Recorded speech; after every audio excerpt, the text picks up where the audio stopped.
तो कहानी की शुरुआत में हमें बैकग्राउंड में एक आवाज को सुनाया जाता है जो कि बयान कर रही होती है कि शुरू शुरू में दुनिया में रहने के लिए बहुत सारे ऐसे तरीके कार थे कि जिससे इंसान अच्छी तरह जिंदगी गुजार सकता था, लेकिन इंसान की इस चाहने के वो इस दुनिया पर राज करना चाहता है, इंसानों में युद्ध करवा दिया। इस युद्ध के बाद बहुत सारे लोग तो अंधकार की तरफ चले गए और चंद लोग उजाले की तरफ हो लिए। इसके बाद हमें एक राज्य को दिखाया जाता है जहाँ का वजीर अपने सैनिकों से कह रहा था कि कोई भी बादशाह के कमरे में नहीं जाएगा अगर चाहे किसी तरह की भी आवाज है। तभी हमें बादशाह को दिखाया जाता है जो कि एक लड़की के साथ एंजॉय कर रहा था। दरअसल वो लड़की कोई आम लड़की नहीं बल्कि डाजी नामक एक जादूगरनी थी और बादशाह भी कोई साधारण इंसान नहीं था बल्कि वो एक ब्लैक ड्रैगन था। वो अपने असली रूप में उस लड़की के साथ था। तो तभी एक सैनिक उसके कमरे के अंदर चला जाता है। तो तभी वो लड़की अपने डेंटिकल्स को निकालती है और उसकी मदद से उस सैनिक को खा जाती है। तो बादशाह डाजी से कहता है कि तुमने अच्छा किया इसको खाकर। तो वो लड़की बादशाह से कहती है कि मैं ये सिर्फ तुम्हारे लिए कर रही हूँ ताकि तुम्हारे इस इंसानी शरीर को शक्ति मिलती रहे। इसके बाद हमें कुछ योद्धा को दिखाया जाता है जो कि महल की तरफ बढ़ रहे होते हैं। उनमें से एक हमारी इस कहानी का मेन कैरेक्टर ले और उसका दोस्त और कुछ और सिपाही थे। ले का दोस्त ले से कहता है कि याद रखो कि हमारा मकसद सिर्फ और सिर्फ इनविजिबल ग्रैंड एल्डर की रिहाई है और इसके साथ ये भी याद रखो कि तुम वहाँ अपनी शक्तियों का इस्तेमाल नहीं करोगे वरना डाजी उसे पहचान लेगी। उन सैनिकों में से एक सैनिक ले से कहता है कि ब्लैक ड्रैगन के साथ साथ क्यों ना हम डाजी को भी मार दें। तो ले का दोस्त उसे कहता है कि ऐसा सिर्फ हमारे मास्टर यांग ही कर सकते हैं। तभी वहाँ पर मास्टर यांग भी आ जाते हैं। वो अपने जादू की मदद से उन्हें कुछ दिखाते हैं जिसमें कि वो उन्हें कह रहे थे कि जब बादशाह छोटा था तो उसने एक सौदा किया जिसमें कि उसने अपने शरीर को ब्लैक ड्रैगन को बेच दिया और खुद इस दुनिया पर राज करने लगा। और कहते हैं कि जब तीनों सूरज एक साथ उगेंगे तो ब्लैक ड्रैगन फिर इस दुनिया में आएगा और एक बार फिर से इस दुनिया में काली ताकतों की हुकूमत होगी। इतना कहकर मास्टर वहां से चले जाते हैं। वो वहां से छलांग लगाते हैं और ऊपर एक बहुत बड़ा परिंदा उड़ रहा था उसके ऊपर बैठ जाते हैं और वहां से निकल जाते हैं। दूसरी तरफ महल में बहुत बड़ा एक जश्न हो रहा था जहाँ पर के डाजी आती है और वो राजा किंग जोंग को एक तोहफा देती है। दरअसल वो तोहफा इनविजिबल ग्रैंड एल्डर था। तो राजा किंग जोंग उससे कहता है कि हमारे पास इतने सारे इनविजिबल हैं तो इनविजिबल ग्रैंड एल्डर की क्या जरूरत थी। तो डाजी राजा से कहती है कि ये दूसरों के मामले में बहुत ज्यादा खास है और इसकी आंखें अतीत और भविष्य देख सकती हैं। तो राजा कहता है कि इसकी हमें क्या जरूरत। तो डाजी कहती है हमें तो नहीं लेकिन आपके दुश्मनों को तो इसकी जरूरत है, इसलिए इसको मैंने पहले हासिल कर लिया। दूसरी तरफ हम देखते हैं कि ले और उसके साथी इस बात का फायदा उठाकर महल के अंदर चले जाते हैं। जब ले एक जगह रुकता है तो उसे इनविजिबल की आवाजें सुनाई देती हैं। दरअसल ले के पास ऐसी शक्तियां थी जिससे कि वो उड़ भी सकता था और इस तरह की आवाजों को भी सुन सकता था। लिहाजा ले वहां से भागने लगता है और सिपाहियों को मारता चला जा रहा था और सभी सिपाहियों को खत्म करके वहां पर पहुंच जाता है। तो वहां पर सभी इनविजिबल एक कमरे के अंदर कैद थे जहाँ का दरवाजा नहीं खुल रहा था। ले अपनी शक्तियों का इस्तेमाल करने लगता है तो ले का दोस्त कहता है कि तुम ऐसा नहीं कर सकते। तो ले उससे कहता है कि इसके अलावा हमारे पास कोई हल नहीं है। लिहाजा ले अपनी शक्तियों का इस्तेमाल करता है और उस दरवाजे को खोल देता है। तो उन बच्चों में से एक बच्चा ले से कहता है कि इनविजिबल ग्रैंड एल्डर को डाजी के आदमी ले गए हैं। तो ले कहता है चलो पहले उसे बताते हैं। तो वो बच्चा कहता है कि नहीं, इनविजिबल ग्रैंड एल्डर चाहते थे कि पहले तुम बच्चों को बचाओ। लिहाजा ले और उसके सभी साथी उन बच्चों को लेके वहां से निकलने लगते हैं। जैसे ही ले ने अपनी शक्तियों का इस्तेमाल किया था वहां पर मौजूद एक जंगली सुअर और एक आदमी जो कि डाजी का खास था उसे पता चल जाता है कि ले यहाँ आया हुआ है क्योंकि वहां पर एक विंड ट्राइड रखा हुआ था जो कि ले के बाप का था और उसने भी ले को पहचान लिया था। लिहाजा वो भी ले के पीछे लग जाता है लेकिन ले उसे भी किसी तरह मात दे के वहां से निकल जाता है। अब ले और उसका दोस्त उन बच्चों को वहां से निकालने के बाद इनविजिबल ग्रैंड एल्डर को बचाने के लिए आ जाते हैं, लेकिन यहाँ मास्टर पहले ही आ चुके थे। जैसे ही मास्टर वहां आ जाते हैं तो डाजी उस पर हमला कर देती है। वो किसी तरह डाजी के पास चले जाते हैं और उससे कहते हैं कि मैंने तो सुना था कि तुम इस दुनिया की सबसे खूबसूरत लड़की हो, लेकिन मैंने जो सुना था वो गलत था। तो इस बात पर डाजी को बहुत ज्यादा गुस्सा आ जाता है और वो अपने डेंटिकल की मदद से मास्टर यांग को घेर लेती है और उसे उम्र घटने का श्राप दे देती है। लेकिन जैसे ही इनविजिबल ग्रैंड एल्डर ये देखता है कि मास्टर को उम्र घटने का श्राप दे दिया गया है तो वो अपनी एक आंख को निकालता है और हवा में फेंक देता है। लिहाजा डाजी उस आंख को पकड़ने के लिए अपने डेंटिकल का इस्तेमाल करती है जिससे कि मास्टर रिहा हो जाते हैं। अब ले और उसका दोस्त भी वहां आ चुके थे। वो अपनी शक्तियों से डाजी पर हमला करते हैं। तभी मास्टर वहां पर अपने उसी परिंदे को आवाज देता है, तो वो परिंदा वहां आ जाता है और वो सभी उसके ऊपर चढ़ के वहां निकल जाते हैं। तो तभी मास्टर इनविजिबल ग्रैंड एल्डर की दूसरी आंख को भी पकड़ लेता है।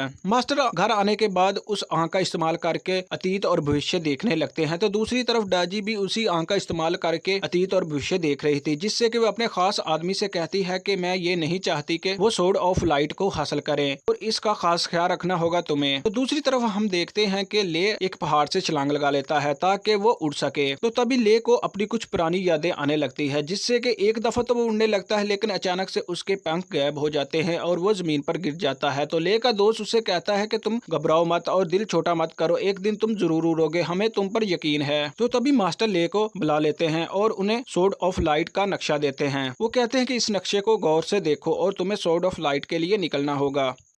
लेह का मास्टर उसे 3 तोहफे देता है, जिसमें से एक छोटा बच्चा जिसका नाम नागा था, वो एक पोटली से निकलता है और निकलते सारी शरारतें करने लगता है। वो किसी विंड पावर के बारे में बात करता है। वो कहता है कि मुझे मेरे विंड पावर दे दो। इतनी बात करके वो वहां से चला जाता है। तो नागा अपनी शक्तियों से उस पर हमला करने लगता है। तो मास्टर कहता है रहने दो, वो तुम्हारे पास खुद ही आएगा। अब उसका मास्टर उसे 3 और पोटलियां देता है। वो उन तीनों पोटलियों को लेकर वहां से निकलता है। वो रास्ते में जा रहा होता है, तभी वो एक जगह खड़ा होकर सोचता है कि ये सही रास्ता है या नहीं, मैं तो कहीं गलत रास्ते में ही ना पड़ जाऊं। तो तभी उस पोटली में से एक पौधा निकलता है जो कि बोल सकता था और उसकी एक बहुत बड़ी आंख थी। वो कहता है कि तुमने मुझसे क्यों नहीं पूछा। तो ले कहता है कि तुम कौन हो। तो वो पौधा उसे बताता है कि मास्टर ने जो तुम्हें तोहफे दिए थे, मैं उन सब में से खास हूँ। तो ले उसे पूछता है तुम बताओ कि हम सही रास्ते पर जा रहे हैं। तो वो पौधा उसे बताता है कि हाँ, हम सही रास्ते पर जा रहे हैं। तो तभी उसे नागा के रोने की आवाज आती है। ले देखता है कि वो एक जगह पर जमीन के अंदर धंसा हुआ है और रो रहा है। ले उसके पास जाता है और उसे बाहर निकालता है, लेकिन जैसे ही ले उसे बाहर निकालता है वो उस पर हमला कर देता है और उसके उस पौधे को भी चुरा लेता है। लिहाजा ले उसके पीछे लग जाता है और अपनी शक्तियों से उस पर हमला करना शुरू कर देता है। वो एक जगह बैठ जाते हैं। तो तभी वहां से एक क्रिएचर निकल आता है जो कि उनके पीछे लग जाता है। वो क्रिएचर उन्हें खाने ही वाला था। तो तभी ले अपने स्टिक और अपनी पावर्स की मदद से उस क्रिएचर को मार देता है। तो तभी वो छोटा बच्चा नागा ले की एक पोटली चुरा के पहाड़ पर चढ़ जाता है और उससे कहता है कि मैं तुम्हारी ये पोटली नहीं दूंगा। वो जैसे ही उस पोटली को खोलता है तो उसमें से एक बहुत छोटा और नन्हा बच्चा निकलता है जो कि उसके मुंह पर कुछ फूंकता है, जिससे कि वो बेहोश हो जाता है और नीचे आते ही एक बड़े इंसान में तब्दील हो जाता है। होश में आते ही वो वहां से जाने लगता है। तो ले उसे कहता है कि मैं ही सिर्फ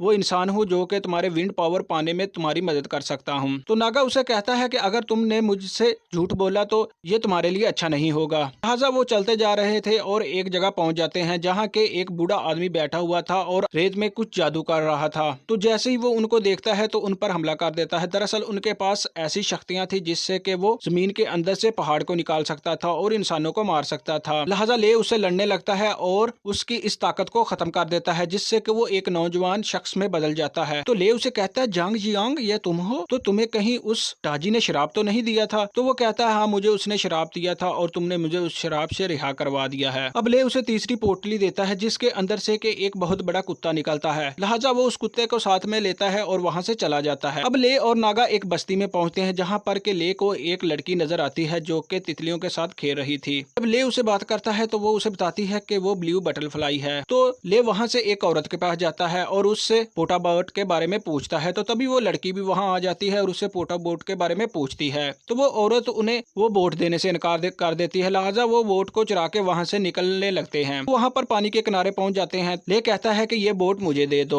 तो वो लड़की कहती है कि ये तो किसी नारियल के छिलके जैसी है। तो वो पौधा तभी कहता है कि ये जैसे ही पानी में गिरेगी ये बड़ी हो जाएगी। लिहाजा वो उसे पानी में फेंक देते हैं और वो एक बड़ी बोट में तब्दील हो जाती है। लिहाजा वो तीनों उस पर बैठ के वहां से निकलने लगते हैं। तो ले उस लड़की को कहता है कि तुम सो जाओ। तो वो ले को बताती है कि वो जैसे ही सो के उठेगी तो उसकी याददाश्त चली जाएगी। तो तभी डाजी का खास आदमी उस हेलमेट की मदद से जो कि उस लड़की के सर पर था उसकी याददाश्त को खींचने लगता है और पता करता है कि वो कहाँ है। दरअसल ये लड़की कोई इंसान नहीं बल्कि ये एक पुतला थी। डाजी के उसी खास आदमी ने एक जादुई हेलमेट को इसके सिर पर पहना दिया, जिससे कि वो पुतला एक लड़की में तब्दील होगी और उन्हें ले की जासूसी करने के लिए भेज दिया। ले अपने मकसद में कामयाब हो जाता है और वो उस जगह पर पहुंच जाता है। वो ब्लू बटरफ्लाई से कहता है कि मुझे ये जगह कुछ जानी पहचानी लगती है। तो तभी ले अपनी शक्तियों का इस्तेमाल करता है और सोर्ड ऑफ लाइट को हासिल करना चाहता है। वो जैसे ही सोर्ड ऑफ लाइट को देखता है तो तभी वहां पर डाजी का खास आदमी भी आ जाता है और वो ले पर हमला कर देता है। ले भी उनका मुकाबला करने लगता है, लिहाजा वो ले को पकड़ लेते हैं और वो अपने एक आदमी को सोर्ड ऑफ लाइट को हासिल करने के लिए भेजता है। लेकिन जैसे ही वो उसको उठाता है तो वो एक राख में बदल जाता है। तो वो ले को मारने लगते हैं। तो ब्लू बटरफ्लाई उसे कहती है कि तुम ले को मत मारो, मैं सोर्ड ऑफ लाइट लेके आती हूँ। लिहाजा वो जाके सोर्ड ऑफ लाइट को निकाल लेती है। वो जैसे ही सोर्ड ऑफ लाइट को निकालती है तो वो जगह पूरी तरह बर्बाद हो जाती है। वहां पर सभी लोग मारे जाते हैं। ब्लू बटरफ्लाई भी नीचे गिरने लगती है तो तभी ले उसे पकड़ लेता है। तो अभी ले के पंख भी निकल आते हैं और वो उड़ने लगते हैं। ले उसे बचा लेता है। वो ले से कहती है कि खुशी तो अपने के साथ रहने में ही है। वो इतनी बात करती है और फिर से एक पुतले में तब्दील हो जाती है। तो तभी ले वापस अपनी सिटी की तरफ जाने लगता है। तो वो पौधा ले को बताता है कि तुम जल्दी जाओ, डा ने हमारे शहर पर हमला कर दिया होगा। लिहाजा डा और राजा किंग जोंग के सिपाही ले की सिटी पर हमला कर देते हैं। डा ने अपने जादू की मदद से एक ऐसे क्रिएचर को जन्म दिया था जो कि अमर था। वो भी उन्हीं की सिटी पर हमला कर देता है और उस सिटी में मौजूद सभी लोगों को मार रहा था। तो तभी वहां पर ले और नागा और यांग जिया भी पहुंच जाते हैं। ले अपनी शक्तियों की मदद से उस क्रिएचर का मुकाबला करने लगता है और आखिरकार जीत हमेशा सच्चाई की होती है। वो सभी को मार देते हैं और एक बार फिर से वो अपने इस युद्ध में जीत जाते हैं। और इसी के साथ हमारी इस कहानी का यही खात्मा हो जाता है। तो थैंक यू दोस्तों, मिलते हैं नेक्स्ट वीडियो में जल्दी ही। तो अगर आप मेरे चैनल पर नए हैं तो चैनल को सब्सक्राइब जरूर कर देना।